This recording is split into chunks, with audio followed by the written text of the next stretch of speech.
like working with Jeffrey Embley? And how long did it take you to kind of learn, I guess, how to communicate with him? Well, first off, Jeffrey is very, very special. Sometimes I honestly don't think he understands how strong he is. He's a strong kid. I feel like once he starts to understand the game better as far as a whole, because, he's still learning football. Once he starts understanding the game a whole lot more, then that's when, things start going there. And then this has a problem. Have you got any fashion tips from him? No. I'll leave that to him. I don't get into fashion, all that stuff. I'm basic. See, I got Crocs on right now, so I'm gonna leave that stuff to him. Brian? Brian Mackey's AuburnSports.com. Jason, it looked like y'all substituted more on defense against Mississippi State. Do you feel like that helped you guys, especially in the second half, to play better and to actually outscore them? Yeah, a lot of us were fresh the whole game. I felt good. I know a lot of the players felt good, and getting as many players in as you can, it helps out a lot, especially for the starters. Johnny in the back. Hey, Jason. Johnny Conner, ABC 3340 in Birmingham. Same question I just asked Jacob. As far as like a reset button, do you feel the atmosphere, the energy has changed? Do you sense the change took place? And just how excited are you to play for Cadillac at home this Saturday? Oh, I'm really excited. I'm really excited for Cadillac. I'm an honor that he's my interim head coach, and I want to go back and also preach on that. I went through a coaching change when it comes to Cristobal. So it, to me, I'm familiar with it. But, yeah, and going back on the whole week, yeah, it's hard. But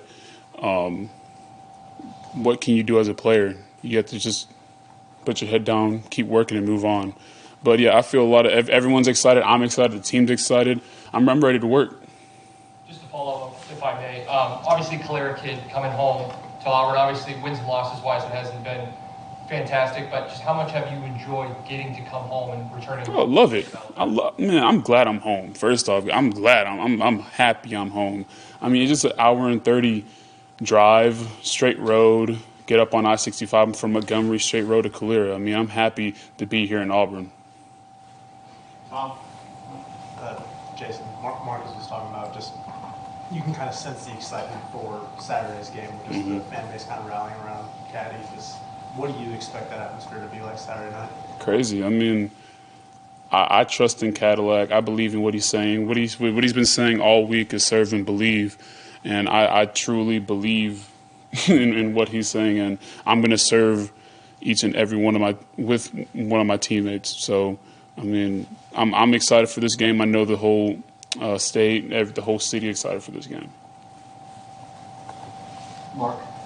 Yeah, Mark Murphy, inside the Auburn Tigers. Just watching that game on your Saturday night, it looked like you guys played hard for 4 quarters on defense, didn't have any missed tackles. Just talk about how you guys played, you thought. Well, this goes for every game. You just have to execute. If tackling's one thing, we tackled a whole lot better than previous games. But if we don't execute our plan, then we don't have a chance. But that's every single game. You got to execute. Was there some satisfaction at how hard you guys played? Oh yeah. Look. Again, like I told you, everyone served and everyone believed, and I know this last week was hard for everybody. I understand that, but again, we served. And we believe. So, everyone, I feel like, had confidence, and we believed not only that we could win, but we believed in each other. You know what I mean? So, there's a lot of excitement behind last week and also going into this week against Texas A&M. New boss. You mentioned earlier you had dealt with the coaching change with Cristobal. How were you able to relate that experience to what is going on now? Not only just that week, but I guess all the innuendo leading up to it as well. Like I said, as players, we can only do so much. A lot of the news happened when we were in class. I didn't know that it happened until one of my friends told me that it happened in class. I was there on my phone. I was taking notes. He said, "Hey, Harsin got fired." So, again, we just have to put our head down, keep working. It's life. Things like this always happen. Changes always happen. You know that. So, again, as a player, what can you do? But just keep working, keep on grinding. No. You talked about coming together, playing hard, and but there was a big change in production as well. I mean, you had 10 tackles for losses. So, like, what made you all able to produce so well? Get in the backfield and make plays. And again, I feel like we believed in the game plan. The game plan is always simple. Just execute, relentless finish, win the pre-snap, attack, and be violent. And that's what we did Saturday. All right. Thank you, Jason. Thank you, guys. I think that's it, Dan. All right. Same thing for Marcus. If you have a question, please raise your hand. State your name and affiliation. No, if you want to. We're going to put the Auburn plans in. Y'all had 10 tackles for loss last week, the most of the season. What do you think a lot of y'all be in the backfield that much? We just came together as a group, and we said we're not gonna let what happened last week affect us as a defense, and we're gonna come out try to play hard. And we just came together all week at practice, and game time it showed. Advice? Well, the bias will go on L.com. Hope you're doing well, brother.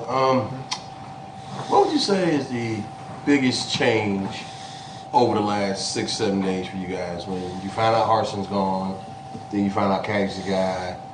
What's that process been like? It really had brought the team together because like we had a little bit of adversity last week, and we like try to build off adversity and try to push forward no matter what's going on outside. We try to lock in as a team and play our best, and that just showed our leaders. Like our leaders came up and said, "Hey, we still got a game to play this week, no matter the circumstances going on." So it just like it showed us our real leaders and who gonna step up on the team.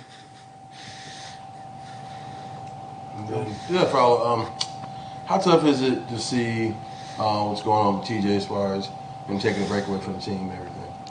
It's tough because TJ was a good dude, but like at the same time, that's another thing I was talking about adversity. Like just another piece of adversity going on. So we can either like run or play. Like so, we're not gonna quit or lay down. So we just gonna keep playing. And when adversity come our way, we just like try to come together as a team. Justin Ferguson, Auburn, Missouri. What stands out to you about Texas A&M and their offensive line as y'all get ready for them this week? And those, like they still have a good O-line. There are a lot of young guys on their O-line, and we feel like we can like test their O-line versus our D-line. That's a good test against us. Tom Riddell, can you guys kind of sense the excitement that's leading up to this home game, and just how the fans are kind of rallying around Caddy? Oh yeah, most definitely. Like that's how everybody been talking about these last couple of days was coming out to our home game. That's what all the students been talking about and the fans been talking about. So I can't wait to see how Jordan Harris is gonna be Saturday. What do you think it's going to be like? I think it's gonna be crazy, like a big game, like one of the biggest games we had, like Penn State game, crowd wise. Anybody else for Marcus? How important was it? I'm sorry. Go ahead. Had Philip Marshall there. How important was it to you guys to win the turnover battle and actually get some turnovers? That was very important. That's how we talked about every week. Like we got to win the turnover battle to have a chance, and we got to win the turnover battle because like that's most of the time when you win a turnover battle, you win the game. So like our defense always had that as a mission to win the turnover battle. All right, thank you, Marcus. Thanks. Thank you. Affiliation before you ask. Justin Ferguson, Auburn, Missouri. Cam, first quarter y'all had hardly any rushing success. Last 3 quarters y'all were moving the ball on the ground. What changed for y'all, especially up front, to kind of get that going? I know Mississippi State does a lot of different stuff with movement and stuff, so I'm getting used to that probably. But just continuing to work, man, and just coming in after halftime, we did a really good job. So just keep pushing, keep working, serving each other. That was the main thing. Nathan King, Auburn undercover. Some bigger shoes for Coach Friend this weekend, taking on the play calling. How do you feel like he did it, and how much did y'all enjoy having Coach Bernardi there with y'all? Yeah, it was good. Coach Friend, I mean, that's a big opportunity for every coach getting to step up and do the play call. And I think he did a really good job. We had one of our better offensive games, so I think he did a really good job having Coach Bernardi and Coach Simmons in there with us, coaching us. As Coach Simmons has been here since I've been here, so having him in there in the room was comfortable. Some we're pretty used to, so that was good. They both did a really good job. No. Hey, Ken, no good with the Auburn question. With y'all running twice as much as he threw last week, do you think that kind of plays more to your strengths on the offensive line? Well, I mean, I think we've got a veteran group on the offensive line, we got probably three first-round backs in the backfield. So I think that's something that we should do is run the ball a lot, and I enjoyed it. I know the backs enjoyed it, so yeah, it's cool with us. Mark Murphy, inside Auburn Tigers. Looked like you guys played with a little mission Saturday night. Did you feel that? You said a little mission? Like you guys played with a real mission. Oh, yeah. Yeah. Well, I know the team really came together. It's been a tough week, so just coming together and playing for each other, man. Some Coach Cadillac talked about all week was serving each other. So I think we did that. We fought really hard and played for each other, and I think that showed up even though we didn't get the results we really wanted. So what do you guys need to do to take the next step as an offense, be more consistent for a whole game? Just continue to get better and focus on those things. Focus on coming out strong, being consistent, and those things happen during practice. So during practice, we got to work on those things. Justin, early on, what stands out to you about Texas A&M and their defense and kind of what you are going to be prepped for this week?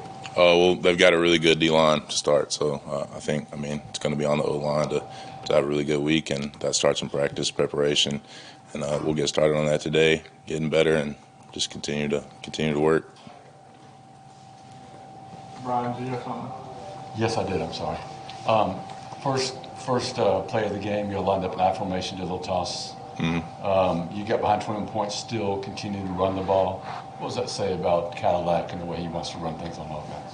I think it's just the physicality, that Auburn mindset, man. Work, hard work, and Auburn's been known for a physical run game, and so I think that's something we need to stand on is running the ball. So I know he believes that, Coach Friend believes that, so I think that shows up in the play calling. And what does that mean to you as an offensive line group? I like that a lot. We want to be the foundation of the team. We want to be the ones that are being relied on. So we've got a veteran group, and we want to take on that challenge. We want that. So yeah. Richard Soto, the Montgomery Advertiser. Texas A&M, you just look at the raw numbers, they give up a lot of yards on the ground. Is that something you guys look at and you look forward to? You're excited because you think that you could do that outside of it? I think our plan is going to be to run the ball just like we did last week. We're going to have a balanced offense and do all those things, but week to week, just the same things. It's pretty much the same thing I had said about that question. Just we want to be a physical run game. We want to have a physical downhill run game, so we're going to try to run the ball. Mark, after everything Trox has been through, come back and play. What's your feeling about it? Man, that was tough, man. I saw it happen on the field, and I was hoping it wasn't going to be as bad as it was. And when he came off the sideline, man, me and a couple other guys, we're fighting back tears over there. It's tough because I don't think there's anybody in this facility that's put more into the program than Trox has. He's been here a long time, and it hurts. But we're going to keep playing for him, keep fighting for him, and that'll be something that we'll have in our heads the rest of the season. Christian Clemente, Auburn 247. Cam, with just kind of all the fan support around Cadillac right now, what are you expecting the atmosphere to be on Saturday? It's going to be jumping. I know, talking with a bunch of the players, we're all excited about it because we know the fans are going to show up, and they're excited about Cadillac, and we are too. So we're going to show up and play for him, and I know the fans will show up, and they'll be cheering him on. So. Last one over here on the right. New bias, SmoothBoyHam.com. I hope you're doing well today, brother. How difficult is it as a line when you have those bells over and over again? Does that make it one of the tougher environments to play in? Yeah, especially when you get down there towards that student section, it's pretty loud. I know the first time I actually saw Auburn play I was a recruit at Mississippi State, so those bells they're pretty loud. So when that far end zone is it gets pretty loud down there. It's definitely a little hard to hear. Thank y'all. Next will be Marcus Harris. Good. I think the last long snap we had it here became a cheerleader. I can promise you that's not my future. That's the third, by the way. Really? Okay. Hey, high hopes for you, man. Maybe too high. All right, if y'all have a question for Jacob, raise your hand and please state your name and for those from Be biased with AL.com. Obviously, you're in a pretty good mood today. Just walk me through what the last 6-7 days have been like for you and the guys. You know, obviously it's been a big change for the program, but you know, similar to what some of the other guys have probably said, we really came together as a team this past week. Special teams, obviously not much has changed with us because we still have Coach Rock here, as well as our analysts and GAs are still the same people. So obviously Coach Harsin was different, but for us it was same old, same old. We know the jobs we have to do, and we have to go out and perform. Tom Marino.com. What's it like being nominated for the Burlsworth? You know, just as a walk-on to get even that little bit of recognition. You know, it's a real honor.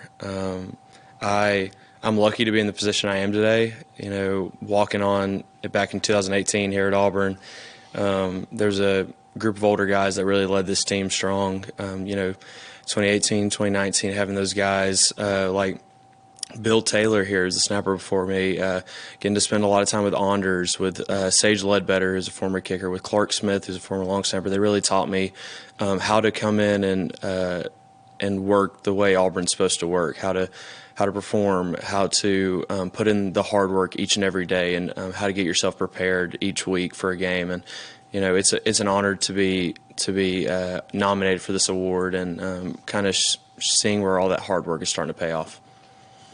Brian Stoltz, Auburn Rivals. How do you get into something so specific as becoming a long snapper? I actually started long snapping back in 7th grade. I was a center in middle school, and our coach was just like, "Hey, you know, you snap with one hand already. Let's just throw a second hand on there and throw it 10 yards further." So go from 5 to 15 yards, and I really coached Mark Sieving and. Back at Dolphin Junior High School in Enterprise, Alabama, really got me into it, as well as many other people along the way. Went to many camps coming through high school, from Coles King camps and all their instructors, to honestly a lot of hours in the backyard working on it. Coming up to Auburn, working college camps, you know, being competitive with different guys that are now in the SEC. All those guys are excellent long snappers, and really putting myself up against those guys made me who I am today. And you know, I wouldn't trade those long hours arguing with my dad about techniques in the backyard for anything. But yeah, it started at a young age, and just I kind of built upon it and realized, you know, I might not be the most athletic guy on the team, but hey, I am the best at throwing a ball between my legs 15 yards. Hey, I'm Johnny Conn at ABC 3340 in Birmingham. Just the atmosphere around the building, around campus, do you feel like a reset button was really hit since the change? And just to you personally, what has Cadillac meant to you over the years, not just as the interim head coach, but just being around the program as a coach, as a mentor for you these last 2 years? You know, I don't know about a reset button, but you can feel the buzz from classmates to in the building here. Everybody is excited to play for Cadillac. It's impossible not to love the guy. He's a guy that he speaks from the heart every time he gets in front of the team, and it's somebody we want to fight for each and every day. And Cadillac is somebody who I grew up watching play. I'm from Enterprise, Alabama, small town. You know, having a 24 jersey and watching him and Ronnie back when I was 4 or 5 years old. It's awesome to play for this guy now, and seeing his career develop, and kind of hearing from when he was a high school coach down at IMG to Birmingham Iron to here at Auburn. We love playing for Cadillac, and it's kind of a blessing for me to see one of my heroes growing up as one of my coaches now. Anything else for Jacob? Thanks, Jacob. Appreciate it.